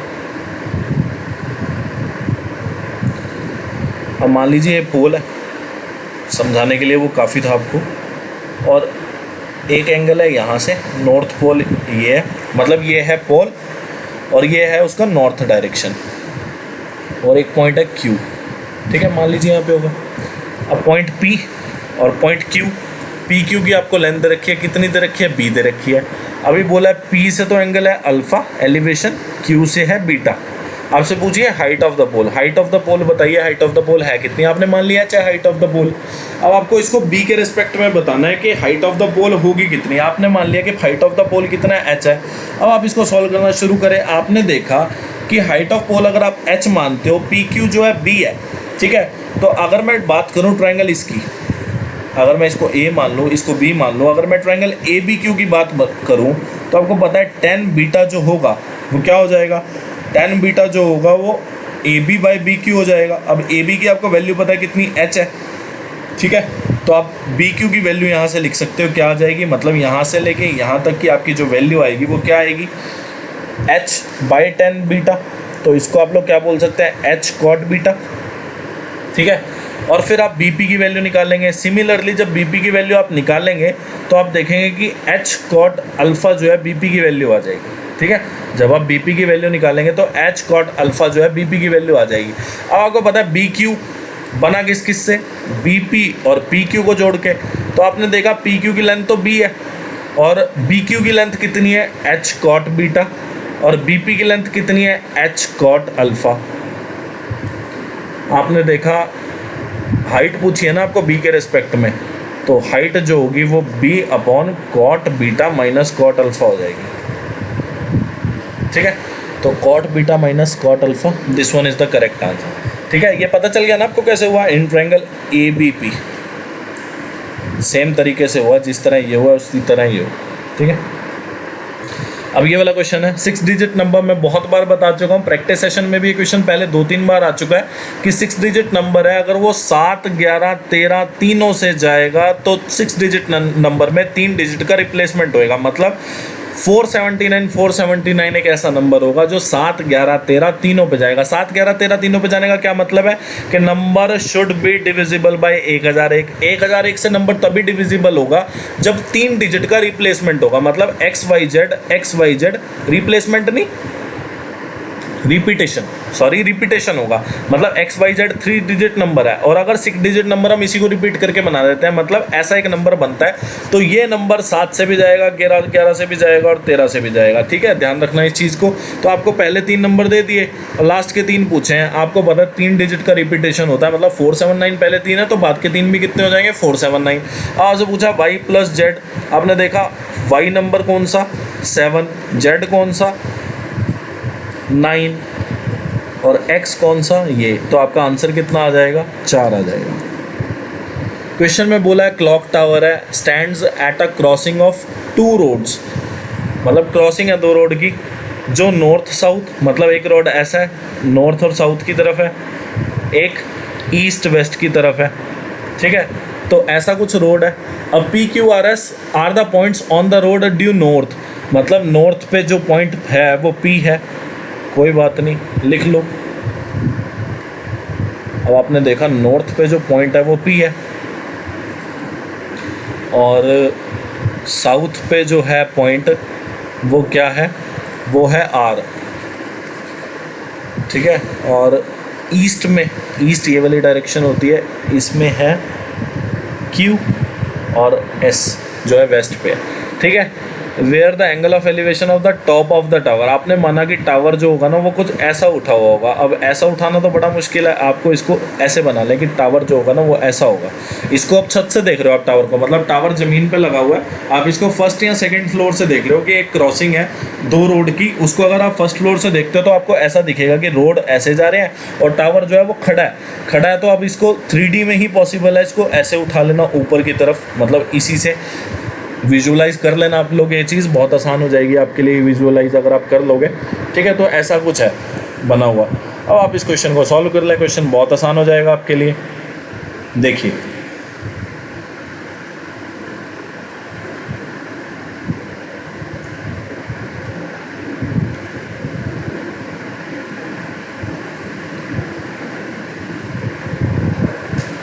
ठीक है, तो अब देख लेते हैं। आपने माना क्या कि ये जो पॉइंट है ना कुछ x पॉइंट है, मान लीजिए इसको x मान लीजिए।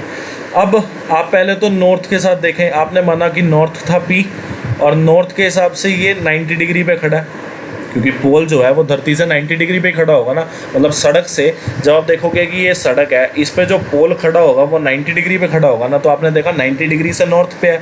अब पॉइंट क्या है के, तो आप इसको जब आप सॉल्व करेंगे तो आपने मान लिया कि चलो ये O होगा और एंगल ऑफ एलिवेशन जो है of the top of the tower north से कितना है, आपने देखा नॉर्थ से अल्फा है और ईस्ट से बीटा है, गामा है साउथ से और डेल्टा है किससे, वेस्ट से। तो आपने देखा टॉप ऑफ द टावर और नॉर्थ से कौन सा एंगल ऑफ एलिवेशन है, अल्फ़ा। ठीक है, तो अब आप इसको सॉल्व करेंगे तो आप देखेंगे क्या कि आपने देखा कि tan अल्फ़ा की वैल्यू कितनी हो जाएगी, tan अल्फ़ा की जो वैल्यू हो जाएगी वो OX बाई OP हो जाएगी। तो आपने देखा OP की जो वैल्यू हो गई वो कितनी हो गई, आपने देखा OP की जो वैल्यू हो जाएगी वो आपकी हो जाएगी ओ एक्स बाई टेन अल्फ़ा, जिसको आप कोट अल्फ़ा भी बोल सकते हो, ठीक है। और ऐसे ही जैसे आपका O P equal to O X cot alpha आया है, ऐसे ही ओ क्यू की वैल्यू भी आपकी ऐसी आ जाएगी, ठीक है। कैसे, आप देखो, आपने माना कि क्यू जो है वो ईस्ट में है, और ईस्ट जो है वो कौन सा एंगल बना रही है, आपने देखा ईस्ट जो है वो बीटा एंगल बना रही है, ठीक है। और इसको आप ओ पॉइंट यहाँ पे भी दिखा देना, तो ये 90 डिग्री हो गया। अब आपने देखा कि tan बीटा की वैल्यू क्या हो गई, tan बीटा की जो वैल्यू हो गई वो आपकी क्या होगी, ये टावर है, ठीक है, ये टावर है,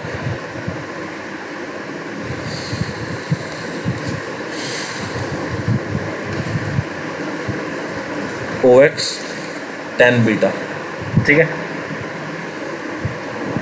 तो आपने देखा कि आपसे पूछा है पी क्यू का स्क्वायर। अब पी क्यू का जो स्क्वायर है, आपने देखा पी क्यू का जो स्क्वायर होगा, मतलब अगर मैं यहाँ से यहाँ तक ज्वाइन करता हूँ और ये 90 डिग्री है, तो पी क्यू का जो स्क्वायर होगा वो पी ओ का स्क्वायर हो जाएगा प्लस ओ क्यू का स्क्वायर।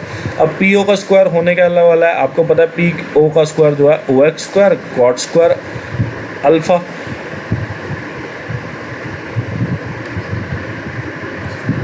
सॉरी यहाँ कॉट बीटा आ जाएगा, बेटा सेकेंड, ओहो खराब हो गया तो सारा, चलो दोबारा कर देता हूँ, देख लो नेक्स्ट शीट पे करता हूँ। ये दो क्रॉसिंग रोड है, ये है नॉर्थ पे पी पे था, ठीक है। तो आपने माना क्या कि ये एक पोल खड़ा है, अब पोल मान लीजिए के पे खड़ा है, के तक खड़ा है मतलब, और ये 90 डिग्री हो जाएगा, इसको ओ मान लीजिएगा ओरिजिन, ठीक है। तो अगर आप देखो तो आपको पता चल जाएगा यहाँ से कि मान लीजिए, चलो आप इसको मानना कि ये जो है हाइट ऑफ पोल है, मतलब ये के है, ये पी हो गया, तो यहाँ से आपको पता है अल्फ़ा एंगल है, यहाँ 90 डिग्री आ जाएगा, यहाँ ओ, तो tan अल्फ़ा की जो वैल्यू आ जाएगी आपके पास वो कितनी आ जाएगी, ओके बाई ओ पी। तो ओ पी की जो वैल्यू आई वो क्या आ गई, ओके कॉट अल्फ़ा। ऐसे ही ओ क्यू की जो वैल्यू आएगी वो क्या आएगी, ओके कॉट बीटा, ठीक है। तो आपको पता है पी क्यू का स्क्वायर क्या हो जाएगा, पी क्यू का स्क्वायर होगा पी ओ का स्क्वायर और ओ क्यू का स्क्वायर। तो आप जब देखेंगे कि ओके का स्क्वायर अगर कॉमन देखें तो यहाँ से कितना हो जाएगा, cot square alpha plus cot square beta. आपसे पूछा है क्या कि पी क्यू का स्क्वायर बाई आर एस का स्क्वायर बताना है, मतलब P Q by R S का आपको होल स्क्वायर बताना है, तो आर एस का स्क्वायर निकाल लेंगे। अब आर एस का स्क्वायर होगा वो कितना हो जाएगा, आर एस का स्क्वायर होगा आर ओ का स्क्वायर प्लस ओ एस का स्क्वायर। आपको आर ओ की वैल्यू पता चल जाएगी, आर ओ की वैल्यू कितनी आ जाएगी, ओ के आर पॉइंट पे था क्या, आपने देखा आर पॉइंट पे जो था वो कॉट गामा था, ठीक है, और कॉट डेल्टा। तो यहाँ से आपका ओ के का स्क्वायर कॉट स्क्वायर गामा और कॉट स्क्वायर डेल्टा हो जाएगा, ठीक है। आपसे यही पूछा है P Q by R S का स्क्वायर बताएं, तो आपका लास्ट में रह क्या गया, ओके का स्क्वायर ओके के स्क्वायर से कट जाएगा, cot square alpha cot square beta और कॉट स्क्वायर गामा और कॉट स्क्वायर डेल्टा, ठीक है। तो ये आपका करेक्ट आंसर हो जाएगा, मतलब कौन सा ऑप्शन, ये वाला ऑप्शन, मतलब बी ऑप्शन आपका करेक्ट आंसर हो जाएगा, अल्फ़ा का स्क्वायर प्लस बीटा का स्क्वायर और अपॉन गामा और delta, this one is the correct answer. आसान क्वेश्चन है, कोई दिक्कत वाली बात नहीं है इसमें, ठीक है। अब ये वाला क्वेश्चन दिया, क्वेश्चन बोला 3 पाइप्स हैं A B C can fill an empty system, मतलब किसी खाली बर्तन को या खाली टैंक को भर देंगे 2, 3 और 6 घंटे में। आपने देखा ए जो है किसी टैंक को भरने में 2 घंटे ले रहा है, उसी टैंक को भरने में बी 3 घंटे ले रहा है, सी 6 घंटे ले रहा है। आपने टोटल वर्क निकाल लिया, फिर आपने 1 आवर वर्क निकाला। अब आपने देखा they are open together, after what time B should be close so that the system will get filled in exactly 1 hour 15 minute. 1 hour 15 minute का मतलब कितना हो गया आर में, आपने देखा 15/60 आर में चेंज कर लेता हूँ तो कितना हो गया 5/4 घंटे। आपने देखा कि पहली बात तो 5/4 घंटे ए और सी को तो चलते रहना है, क्योंकि बंद कौन सा हुआ, बी को कुछ टाइम के बाद बंद किया गया, और टैंक जो है सिस्टम जो है वो कितने टाइम में फिल हुआ, आपने देखा कि वो 1 घंटा 15 मिनट में फिल हुआ। अब वो 1 घंटा 15 मिनट में फिल होने का मतलब क्या दर्शा रहा है कि ए और सी जो है वो 1 घंटा 15 मिनट तक चले ही चले हैं। आपने देखा कि 1 घंटे में कितना चलते हैं। 1 घंटे में 4 भरते हैं, तो 1 घंटा 15 मिनट मतलब 5/4 घंटे में कितना भर देंगे, 5 भर देंगे। अब आपने देखा कि 6 में से 5 तो ए और सी ने भर दिया कितने टाइम में, 1 घंटा 15 मिनट में। तो आपने देखा रह कितना गया, 1 भरना रह गया, किसके द्वारा, बी के द्वारा। तो आपने देखा कि बी कितना टाइम चला होगा, आपने देखा 1 भरना है और 1 घंटे में वो 2 भर देता है, तो 1 कितने टाइम में भर देगा, आधे घंटे में, जिसको आप 0.5 आवर या फिर 30 मिनट्स भी बोल सकते हैं। आसान क्वेश्चन है। देखो ये वाला क्वेश्चन भी बहुत आसान है। आपको पहली बात तो एक्स स्क्वायर का अगर कोफिशिएंट निकालना है तो एक्स को एक्स से बिड़ाना पड़ेगा, तो ए की वैल्यू तो 4 आ गई। वाई का स्क्वायर का तो वाई को वाई से बिड़ाओ, बी की वैल्यू 9 आ गई। अब एक्स वाई को बिड़ा दो, आप देखेंगे एक्स वाई 2 बार बिड़ेगा, एक तो ये वाला एक्स वाई बिड़ेगा, एक बार ये वाला। तो आपने देखा कि 6x/6 तो 12xy हो जाएगा, मतलब 2h की वैल्यू कितनी हो जाएगी, 12। तो h की वैल्यू कितनी आ जाएगी, h की वैल्यू आपके पास 6 आ जाएगी। ठीक है, तो h की वैल्यू 6 आ गई। अब इसी तरह आप लोग क्या करें, आपने देखा gx मतलब 2x की वैल्यू बतानी है, x का मल्टीप्लाई, तो आपने देखा 2x, अगर आपको कोफिशिएंट x का देखना है तो आपको इन दोनों को बिठाना पड़ेगा, फिर आपको इन दोनों को, तो आपने देखा प्लस का 8x हो गया, माइनस का 10x हो गया, तो माइनस का 2x रह गया। और 2gx की वैल्यू कितनी आ गई, -2x, तो x की वैल्यू कितनी आ गई, मतलब g की वैल्यू कितनी आ गई, -1 आ गई। अब g की वैल्यू -1 आ गई, b की वैल्यू 9, a की वैल्यू 4, h की वैल्यू 6 आ गई। और आपको c की वैल्यू पता करनी है। अब c तो कोई कोफिशिएंट जो है, c का जो वैल्यू आने वाली है वो ना तो x आना चाहिए उसमें, ना y आना चाहिए। तो आपने देखा 4 और 5 का मल्टीप्लिकेशन कितना आ गया, -20, बचा क्या fy। तो y को 4 से, 3y को 4 से और 3y को -5 से, तो आपने देखा कि f की वैल्यू जो है वो -3/2 आ जाएगी। अब आपसे पूछा गया g + f करें, g -1, f की वैल्यू -3/2, c की वैल्यू थी -20 थी, तो माइनस और -20 क्या हो जाएगा, प्लस का 20। नीचे क्या है ए बी एच, तो a की वैल्यू कितनी 4, b की वैल्यू कितनी 9 और c की वैल्यू कितनी आ गई, 6 आ गई आपके पास। अब आप इसको सॉल्व करेंगे तो आप देखेंगे 20 - 5/2 लिखा है और नीचे कितना है 36 × 6, तो अब कितना आ गया ये 40 में से 35/2, 36 × 6, 216, 216 को 432 आ जाएगा, 35/432 द करेक्ट आंसर। क्वेश्चन में बोला Sudeep invested 1/8 of a certain sum at 5%। तो आपने देखा पहली बात तो कैपिटल कितना, मतलब पूंजी कितनी लगाई, 1/8, कितने परसेंट पे, 5% पे, कितने साल के लिए, 2 साल के लिए। अच्छा, तो 3/5 लगाया 6% पे 2 साल के लिए, और रिमेनिंग, अब आपने देखा रिमेनिंग हो कितना जाएगा, 1 - 8 -3/5, तो रिमेनिंग जो होगा वो कितना हो जाएगा, आप देखो अगर, तो रिमेनिंग जो होगा वो आपके पास आ जाएगा कुछ 8,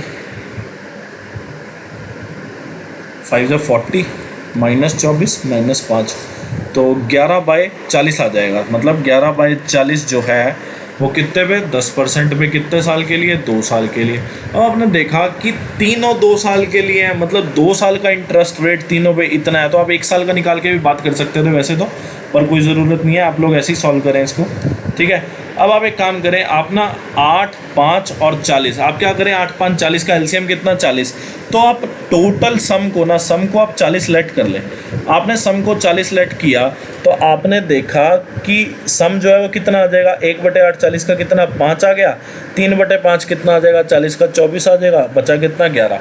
मतलब सम जो है कितने आ चुके हैं अब आपके पास, 5, 24, 11। ठीक है, आपने देखा 5 पे 5% कितना हो जाएगा, 25%, 25% 2 साल का कितना हो जाएगा, 50% हो जाएगा। आपने देखा क्या, आपने एक चीज़ देखी कि 5 तो है क्या सम, इस पे 5% पर एनम 2 साल के लिए, फिर आपने देखा 24 सम है, इस पे 6% 2 साल के लिए, फिर आपने देखा 11 सम है, 10% 2 साल के लिए, तो ब्याज हुआ कितना टोटल, इतना। आपने देखा सिंपल इंटरेस्ट आपने बताया इतना आ गया। अब आप इसको सॉल्व कर लें, आपने इसको सॉल्व किया तो आप यहाँ से एक चीज़ देखोगे, पहले तो अगर मैं 2 को कॉमन लेके काटूँ तो यहाँ पे कितना आ जाएगा, 837 आ जाएगा, तो 5 × 5 = 25, 25 में 144 जोड़ा, फिर 110 जोड़ा, तो कितना आ गया 9 7 279। अब आपने देखा कि 279 की वैल्यू कितनी हो गई, 837 इंटू 100। तो आपने देखा एक की वैल्यू कितनी आ गई, आपको पता चल गया कि एक की वैल्यू आपके पास 3 आ गई, एक की वैल्यू 300 आ गई। अब आपने सम कितना माना था, आपसे पूछा टोटल सम कितना इन्वेस्ट हुआ, 40 माना था, तो एक की वैल्यू आपके पास 300 आ गई, तो 40 की वैल्यू कितनी आ जाएगी आपके पास, 12,000 इज़ द करेक्ट आंसर। ठीक है, ये बेस्ट अप्रोच है। क्या करो आप लोग, आपने 1/8 3/5 तो बचा कितना 11/40, फिर आपने क्या किया 8 5 और 40, फ्रैक्शन को अवॉइड करने के लिए आपने डिनोमिनेटर के एलसीएम से मल्टीप्लाई कर दिया पूरे कैपिटल को। आपने मान लिया कि सम कितना था 40, अब पहले वाला 5 रहेगा, दूसरे वाला 24, तीसरे वाला 11, तो आपने क्या किया 5 कैपिटल पे 5% ब्याज 2 साल के लिए लगाया, 6% 2 साल के लिए, 24 कैपिटल पे लगाया 11 पे। अगर सिंपल इंटरेस्ट हमारे हिसाब से वैल्यू ये आ गई, सिंपल इंटरेस्ट की क्वेश्चन में दे रखी है ये, तो एक की वैल्यू निकालेंगे, जो 40 हमने सम लेट किया उसकी वैल्यू आ जाएगी। अब ये पूछा है आपसे क्या, आपसे पूछा सिलेंडर जो है 84 सेंटीमीटर लॉन्ग है, मतलब इसकी हाइट दे दी आपको। देखो पहली बात तो ये चीज़ कि इसने ना आपको ये बताया हुआ है, पहले तो आप इसको ना यहाँ से ज्वाइन कर लेना। ठीक है, आपको बोला सिलेंडर जो है वो 84 सेंटीमीटर लंबा है, स्टील से बना हुआ है, एक्सटर्नल रेडियस दे दी, मतलब एक तो रेडियस आपको ये पता है इंटरनल, ठीक है, आपको ये रेडियस पता है क्या इंटरनल, और फिर आपको एक्सटर्नल रेडियस भी पता है, कितनी दी है आपको एक्सटर्नल रेडियस, आपको एक्सटर्नल रेडियस दी है इतनी 10 और 8 सेंटीमीटर। आपको बोला what is the volume of steel of cylinder, मतलब स्टील का। आपको देखो पहली बात तो एक चीज़ आपने देखा कि सिलेंडर जो है 84 सेंटीमीटर लॉन्ग है, मतलब इसकी हाइट जो आ गई आपके पास 84 सेंटीमीटर आ गई, मतलब यहाँ से लेके यहाँ तक की जो हाइट है इसकी वो कितनी है 84 सेंटीमीटर है। बोला है क्या कि ये स्टील से बना हुआ है, स्टील से बना है मतलब ये तो अंदर का तो खाली होगा पोर्शन, ये वाली चीज़ सारी स्टील की होगी। ठीक है, ये वाली चीज़ सारी स्टील की होगी। आपको इंटरनल डायमीटर दे दिया, एक्सटर्नल डायमीटर दे दिया, आपको बोला वॉल्यूम ऑफ स्टील, मतलब इस चीज़ का वॉल्यूम निकालने। अब इस चीज़ का वॉल्यूम अगर आपको निकालना है तो आपको क्या करना पड़ेगा, आपको एक्सटर्नल रेडियस को इंटरनल रेडियस के स्क्वायर से माइनस करना पड़ेगा, इनटू हाइट करना पड़ेगा आपको। तो आपने देखा क्या कि पाई की वैल्यू आपके पास कितनी आ गई 22/7। अब एक्सटर्नल डायामीटर आपको पता है कितना 10, तो रेडियस कितनी हो गई 5 हो गई। अब इंटरनल डायामीटर आपको पता है कितना 8, तो रेडियस कितनी हो गई 4, हाइट पता है आपको 84, तो ये तो पहले तो ये गया कितने पे 12 पे चला जाएगा। अब आपने देखी एक चीज़ क्या कि जो वॉल्यूम ऑफ सिलेंडर आपके पास आया, पहली बात तो आपको निकालना क्या था, वॉल्यूम ऑफ स्टील निकालना था। स्टील क्या है, जो ये है, ये वाली चीज़ सारी स्टील है। ठीक है, इसी का आपको वॉल्यूम निकालना था। तो आपने देखा कि वॉल्यूम ऑफ स्टील आपके पास आया कितना 22 a - b a + b into 12। तो आपने जब इसका सॉल्व किया तो इसकी वैल्यू आ गई 2376 सेंटीमीटर क्यूब। आपको पूछा मीटर क्यूब करें, तो आपको पता है 1 सेंटीमीटर में 1/100 मीटर होता है, तो क्यूब में कितने हो जाएंगे 6 जीरो। तो आपने देखा कि 6 जीरो से डिवाइड कर दो। अब आपको एक तो मल्टीप्लाई में पावर 3 रखनी है, -3 सॉरी, तो आपने देखा कि -3 पावर तो ऐसे रह गई, नीचे रह गया 1000, तो 2.376 इज़ द करेक्ट आंसर। ये आंसर करेक्ट हो जाएगा। अब ये वाला क्वेश्चन है, क्वेश्चन बोला है क्या, सेक की पावर 107 थीटा प्लस कॉस की पावर 160 थीटा इक्वल टू 2।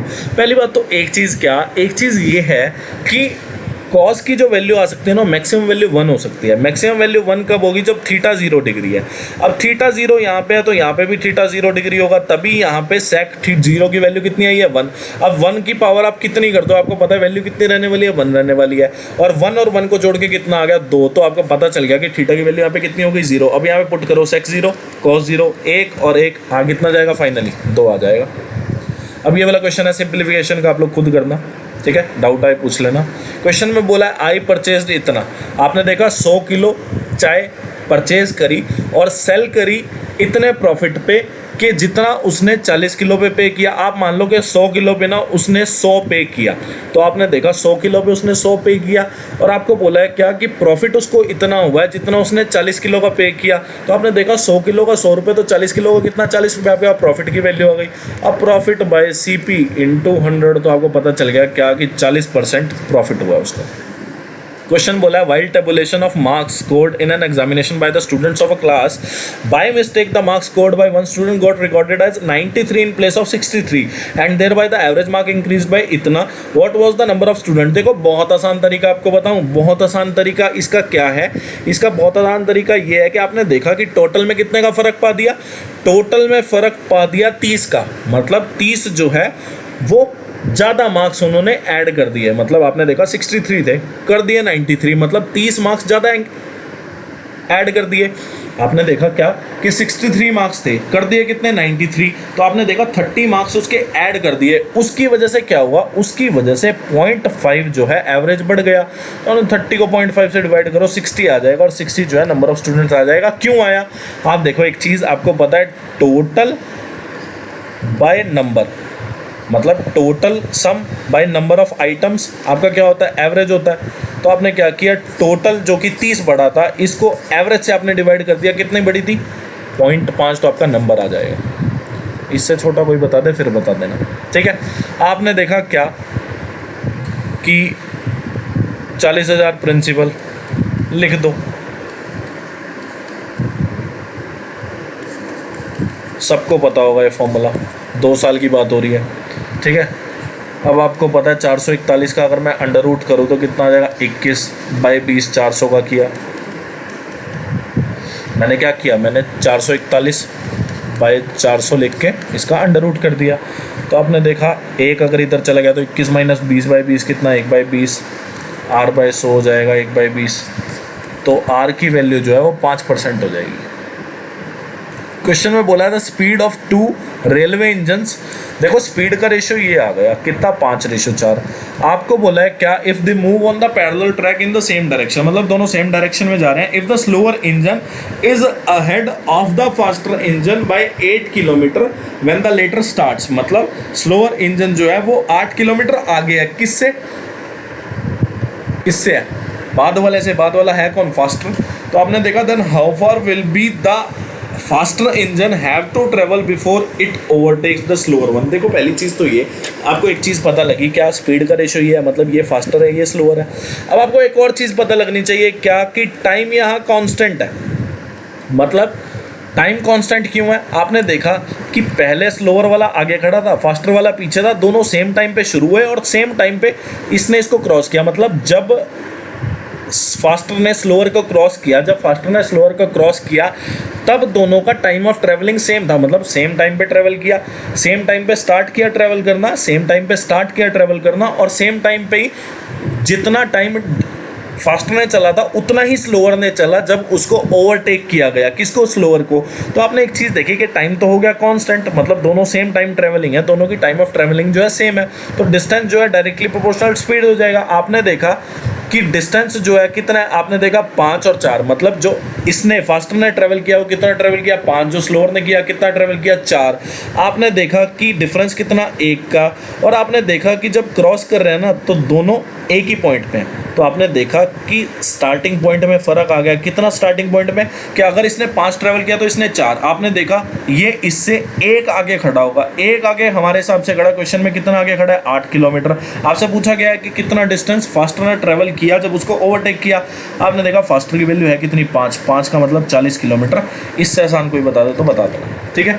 तो 40 किलोमीटर जो है फास्टर ने ट्रैवल किया है जब तक उसने स्लोअर को ओवरटेक किया। एक और चीज़ बताऊं, अगर आप स्लोअर की बात करते हैं कि स्लोअर ने कितना ट्रैवल किया, आपने देखा 4 की वैल्यू 32 किलोमीटर। आपने देखा कि स्टार्टिंग पॉइंट से वो 8 किलोमीटर आगे तो पहले ही खड़ा था, तो 40 किलोमीटर इसका भी आ जाता, ठीक है। क्वेश्चन बोला रेशियो ऑफ 2 नंबर इतना है। अभी आपको बोला है क्या कि if the 8 is added to first and 7 to the second, ratio बन गया इतना, ठीक है। आपने देखा इसमें 8 ऐड हुआ, इसमें कितना 7, क्रॉस मल्टीप्लाई। आपने देखा यहाँ से आया 9, यहाँ से आया 10 और यहाँ से आया 24, यहाँ से आया 14। तो आपने देखा ऊपर से डिफरेंस 1 आ गया, नीचे से 10, 1 की वैल्यू 10 आ गई, तो 3 की वैल्यू 30 आ गई, 5 की वैल्यू 50 आ गई। अब आपसे पूछा है क्या, what will be the ratio if 6 is added to each, तो आपने देखा 6 ऐड कर दो, इनका रेशो बता दो। तो आपने देखा कि 36 9 पे जाएगा 56, आपने देखा 14 पे जाएगा, तो 9:14 इज द करेक्ट आंसर। ठीक है, आसान क्वेश्चन है, कोई दिक्कत नहीं है इसमें। अब ये आ गया, आपने देखा, देखो पहली बात तो ये वाली जो है ये इसकी इक्वेशन है और ये वाला जो है क्वेश्चन है। ठीक है, पूरा नहीं आ रहा था इसलिए मैंने इसको ऐसे लिखा है। क्वेश्चन बोला what was the difference between the average amount invested in the raw materials. आपने देखा रॉ मटेरियल में कितना इन्वेस्ट हुआ, ये सारा, इसका एवरेज, और average value of sale of finished goods. ठीक है, इसका एवरेज, इन दोनों का डिफरेंस पूछा, निकाल लो, इसमें कौन सी बड़ी बात हो गई। ठीक है, तो आपने डिफरेंस निकाल लिया। आपने देखा पहली बात तो एक चीज़ कि इसका एवरेज कितना बनेगा। आपने देखा कि अमाउंट इन्वेस्टेड कितने से कितने साल, 197, यहाँ से लेके यहाँ तक। ठीक है, और इसमें भी यहाँ से लेके यहाँ तक ही 197 से 2000।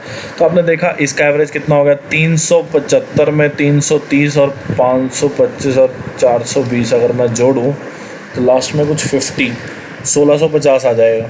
ठीक है, 1650 कितने साल की बात हो रही है, 4 साल की। फिर आपने देखा इसमें 500 और 400 900 और 600 1500 1960 बाई 4 हो गया। तो आपने देखा यहाँ से कितना आएगा सॉल्व करके, 490 आ जाएगा, और इसको सॉल्व करके कितना आएगा, 412.5। इनका डिफरेंस पूछा है, तो इनका डिफरेंस हो कितना जाएगा, इनका डिफरेंस हो जाएगा 77.5। ठीक है, तो 77.5 lakhs is the correct answer. अब क्वेश्चन में बोला what is the difference between the average percentage of marks in vernacular of the district इतना। पहली बात तो डिस्ट्रिक्ट इनका एवरेज परसेंटेज और D3 और D5 का। तो आप देख लो वर्नैकुलर कौन सा, ये वाला। ठीक है, तो 80 और 70 कितना, 150 और 50 200। ठीक है, तो 50 नहीं, सॉरी, D1 D2 और D4 को लेना ना एक साथ। तो आपने देखा 80 और 70 और 75, तो आपने देखा 150, तो 75 ही आ जाएगा। तो आपने देखा कि टोटल मार्क्स कितने हैं, आपने देखा टोटल मार्क्स है 100, तो 75 एवरेज आया, तो 75 बाय 100 टोटल मार्क्स इंटू 100% अगर मैं निकालूँ तो कितना आ जाएगा, 75% आ जाएगा। D3 और D5 का देख लेते हैं। आपने देखा 50 और 55, इनका एवरेज कितना हो जाएगा, 52.5। तो आपने देखा 52.5 का परसेंटेज कितना बनेगा, 100 मार्क्स है टोटल, तो 52.5 का परसेंटेज कितना बन जाएगा, 100 मार्क्स अगर टोटल है तो आपने देखा कि 52.5%। अब इसका एवरेज परसेंटेज ये, इसका ये डिफरेंस पूछा इन दोनों का, तो डिफरेंस कितना आ जाएगा, आपने देखा डिफरेंस आएगा 22.5 आ जाएगा डिफरेंस, मतलब C is the correct answer. ठीक है, तो C is the correct answer हो जाएगा। और 100 से मैं क्यों डिवाइड कर रहा हूँ, क्योंकि आपको पता है कि जब मैं इसका एवरेज निकाल रहा हूँ तो एक बार की बात हो रही है। आपको पता है एवरेज में किसकी बात होती है, एक बार की, और एक बार का ही टोटल मार्क्स कितना है, 100। अगर आपको एवरेज ना निकालना होता, अगर आपको टोटल निकालना होता ना, तो आप 80 + 70 + 75 को 300 से डिवाइड करते हैं। क्यों, क्योंकि इसके टोटल मार्क्स 100, इसके 100 और इसके 100, तो टोटल मिला के कितने हो जाते हैं, 300 हो जाते हैं। ठीक है, ये चीज़ आपको समझ आई गई होगी। क्वेश्चन बोला what is the average percentage of marks in English of the 5 districts. ठीक है, तो एवरेज परसेंटेज निकाल लो। आपने देखा पहली बात तो इंग्लिश के मार्क्स जो हैं वो 5 डिस्ट्रिक्ट में हो कितने गए, आपने देखा कि 70 और 60। ठीक है, 70 और 60 और 60 कितना हो गया, 70 और 60 130 और 60 190, और फिर आपने देखा कि 85 और 90, 190 में अगर मैं जोड़ूँ तो 280 हो जाएगा, और 85 365 हो जाएगा।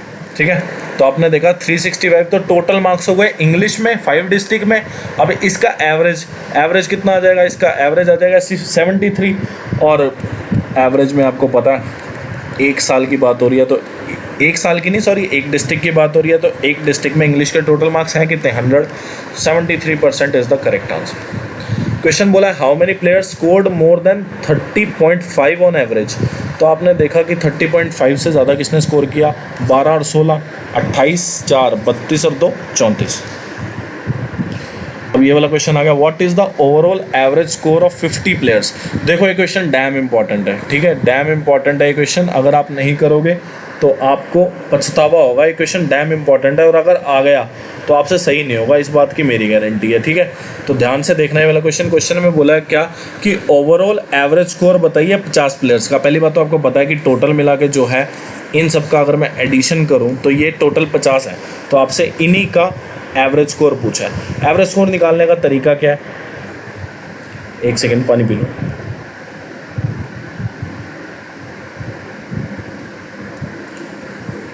देखो एवरेज स्कोर निकालने का तरीका क्या है, आप लोग क्या करें, आपको ओवरऑल एवरेज स्कोर जब भी निकालना है तो आप इसका मिड पॉइंट देखें। मिड पॉइंट कितने में आएगा आपको पता है, 10.5 और 20.5 के बीच में क्या आना है, 15.5, 25.5 आ जाएगा 20 और 30 के बीच में, और 30.5 और 40.5 के बीच में 35.5 आ जाएगा, 45.5 आ जाएगा, 55.5 आ जाएगा, यहाँ पे 65.5 आ जाएगा, ठीक है।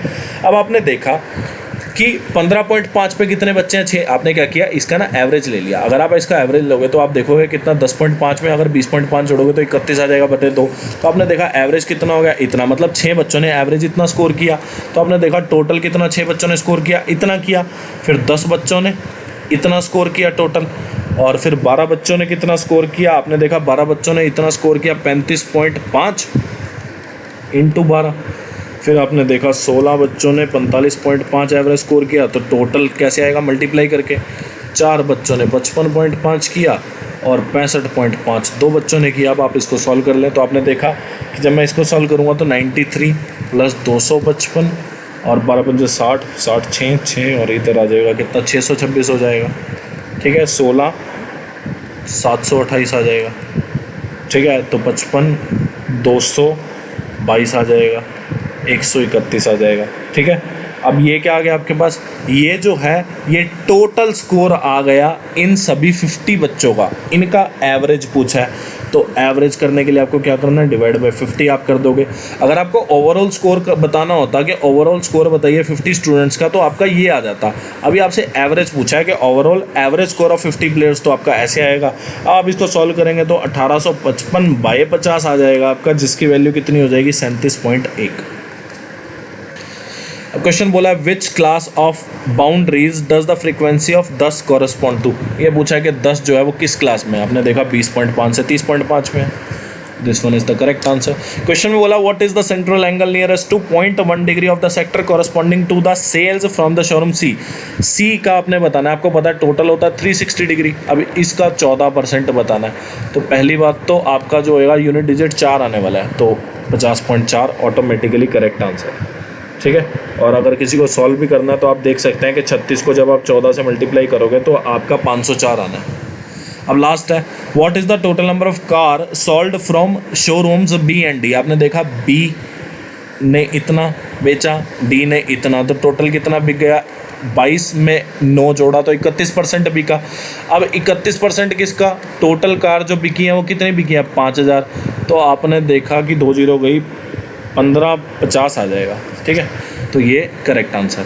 आज की वीडियो के लिए इतना ही, ठीक है। शाम को एक और वीडियो मिल जाएगी जिसमें हम लोग 9 दिसंबर की शिफ्ट 2 को डिस्कस करने वाले हैं। तो लाइक कर देना वीडियो को, चैनल को सब्सक्राइब कर देना, शेयर कर देना फ्रेंड रिलेटिव नॉन जो भी तैयारी कर रहा हो। और सीपीओ के क्वेश्चन ये वाले जो हैं वो बहुत इंपॉर्टेंट क्वेश्चन है, बहुत अच्छे क्वेश्चन पूछे गए हैं। तो आप लोग ये वाले सेशन जरूर देखें सीपीओ वाले, कमेंट कर देना, फॉलो कर लेना। And thanks for watching this video. आप लोग खुश रहें, तैयारी करते रहें। Thank you.